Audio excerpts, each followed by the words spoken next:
มาจ้ามาจ้าเข้าห้องน้ำเสร็จแล้วก็มากินข้าวต่อ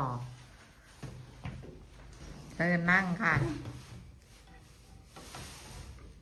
นั่นดิมีคนมาดึงออกไปฉันว่าอยู่ทำไมมันกว้างๆพอไหมข้าวนะยายถามว่าพอไหมข้าวเหนียวนะถ้าไม่พอยายสิจุกให้อีกฉันก็บอกว่าพอแล้วกินผู้เดียวกินนางเฮี้ยนผู้เดียวเอาหลายเดี๋ยวนางเฮี้ยนนี่สิขาใหญ่กว่าเขากินดิไม่บอกกินผู้เดียวเขาเพิ่นกินหมดเขาไปเอาใหม่ก็ได้เขาไปขอยายใหม่ก็ได้ถ้าเพิ่นจะกินหมดนะเพิ่นจะกินหมดเลยเหรอทำบิดมาเกาหัวกินเมื่อก่อนจะไปขอยายกินใหม่ก็ได้บ่ได้ยาก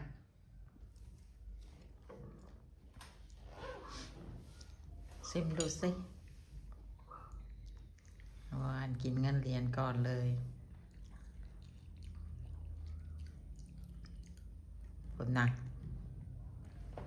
ของมากเพิ่นแหละ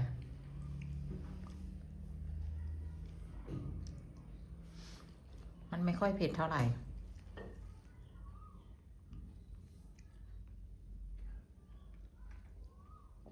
ไม่เห็นอันใหญ่จังมันไอ้นี่มันฟิตไว้พอฟิตไว้แล้วทีนี้นะมันเกาะกันเป็นน้ำแข็งไม่เห็นเลยเห็ดฟางเห็ดเพื่องมันบอกออกจากทีหนึ่งก็เลยว่าโยนลงไปเลย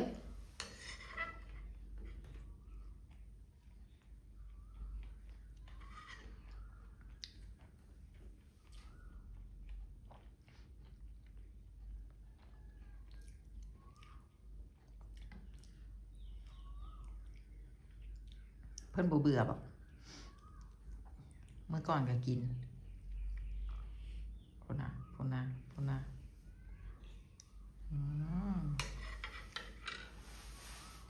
แซ่บแน่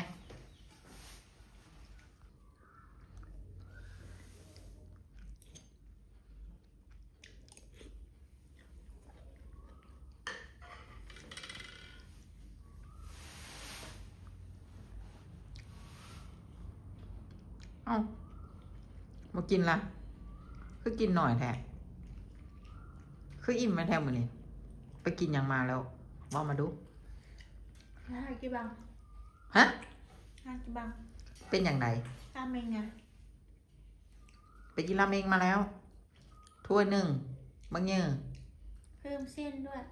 ป้าดสมพอแหละมันมากี่เข่าเฮือมันยังเป็นอิดออดมันยังเป็นบ่อยากกินมันเราไปกินมาแล้วเนาะเพิ่มเส้นอีกว่าสั่นชามเท่าไหนทำมือให้ดูสิมันคือชามใหญ่แท้ให้ได้กินเมดหรือใหญ่แต่ชามใหญ่แต่ชามหรือว่าเท่าไหร่ป้าดสมพอแหละถึงอิ่มไปกินมาแล้วเฮ้ย